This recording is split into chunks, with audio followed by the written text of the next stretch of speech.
Dynasty price check on JSN.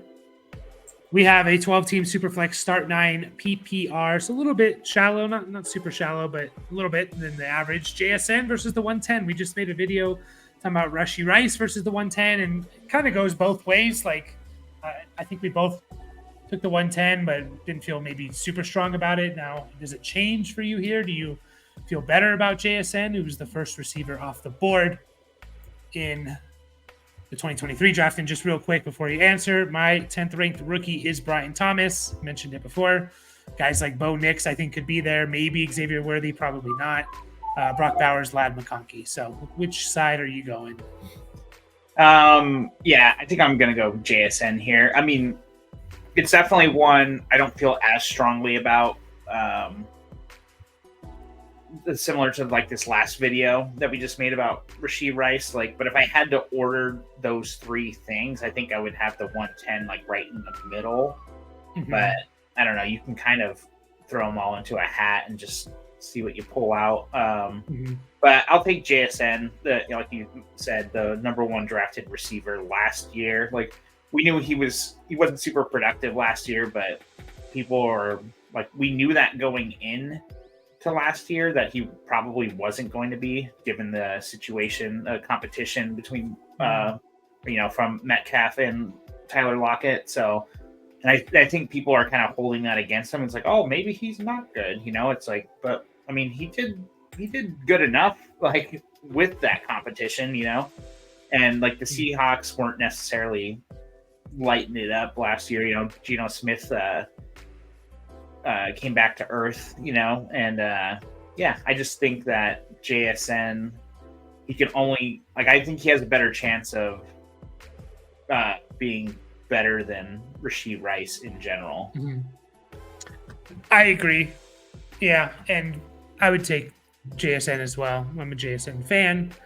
I would take him over, I think, any of the receivers besides the top three, Neighbors, Odunze, and Harrison, Marvin Harrison.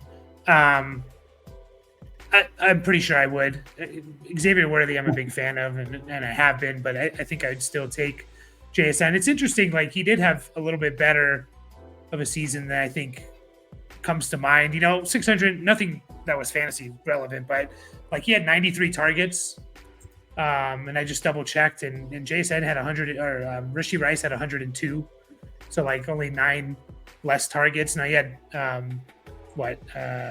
16 more catches Rashee Rice did, but a lot of those were yak after, behind the line of scrimmage, short area targets and stuff. So I imagine that number's only going to go up for JSN with Lockett getting a year older, and them, they got a new coaching staff in there, and I think they're going to want to kind of let JSN should be out there over Tyler Lockett, in my opinion. Is that going to happen? Who knows? But I think he should be, because he's going to be 32, Lockett, in very early on in the season. So yeah, I like the one. I like JSN, and I'm not I don't hate taking the 110, but again, I'll take JSN over Brian Thomas, over Worthy, over Bowers in a non-tight end premium, over McConkey. So that's kind of how I'm looking at it.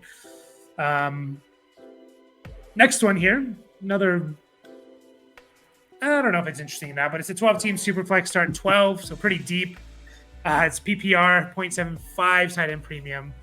JSN, the 104 versus the 102. So essentially, is JSN enough for you to move back 2 spots from the 102 to 104? Oh, easy.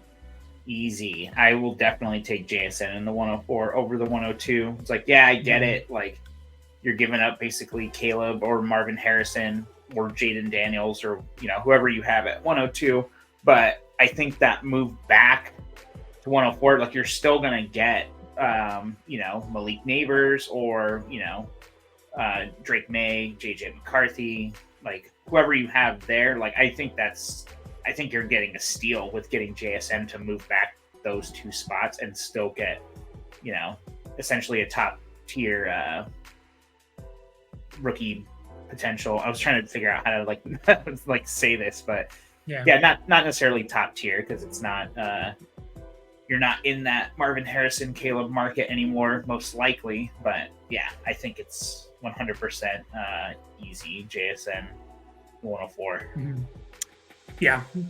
Yeah, I agree. This is a perfect, like, this is exactly what I would want to do in a trade. Like, still get probably Drake May is what I'm taking at the 104. Assuming Caleb and Jaden and Marvin Harrison are gone. I guess you can make an argument for Malik Neighbors, but assuming you're getting JSN and you take the quarterback. So yeah, definitely the trade I would make. So yeah, I think it is interesting going back and looking at JSN's numbers. The over 90 targets was a little bit surprising for me because he had way more competition than a guy like Rashee Rice, I would say, right? Like, Lockett and Metcalf versus Kelsey and who else, for the Chiefs? Like, no one really else. He only played in like over 70% of the snaps. It looks like 4 times JSN, that is. So you expect him to be out there more. Expect him to hopefully take over for Lockett. Yeah, I think I'm pretty high on JSN and excited about what he's going to do this year. So I don't know. Is there anything else to talk about? It was a pretty quick, easy one, just because that second trade was pretty easy there. Yeah. I mean, I know we didn't really mention this when we were talking about Rice too, and just because you mentioned the competition and everything, it's like Rice has got more competition now than last year. Also, I mean, I know we're not talking about Rashee Rice necessarily, but I just think that's kind of an important thing. Marquise Brown and Xavier Worthy going there, so beware. Where is it, like the 108? Is that where you stop for? Because I don't think there's a huge difference between the 109 and 110. Like, it's kind of a tier. 108 could be a tier. Like, is that where you cut off and say, nah, I want the pick over JSN? Is it 107, basically guaranteeing either one of the top 3 receivers or one of the top 4 quarterbacks? Like, where does it stop for you? Yeah, I mean, given the tight end premium, I'd go the 108. Like, I think this was non-tight end. Yeah, this was non, but 0.75. No, for the first one. Yeah, but yeah, tight end premium. I agree. The 108. I'd say 108 because you're guaranteed Bowers, one of the top 3 receivers, one of the 4 quarterbacks, right? Yeah. Non-tight end premium. Do you still take the 108? Like, now you're out of the Adunze McCarthy most likely, unless one of them. I wouldn't be surprised if you could still get one of those guys. Like, I don't know. I mean, and your consolation prize is Brock Bowers if you need a tight end, kind of a thing. So now, yeah, I'm good with 108 even in non-tight end premium. Yeah, or Bo Nix as well. People aren't gonna like that, but yeah. But anyways, we'll finish up there, and we might take a break on these until it gets closer to the season, let rookie drafts happen and things like that. So like and subscribe. We'll catch you guys in the whatever the next video is.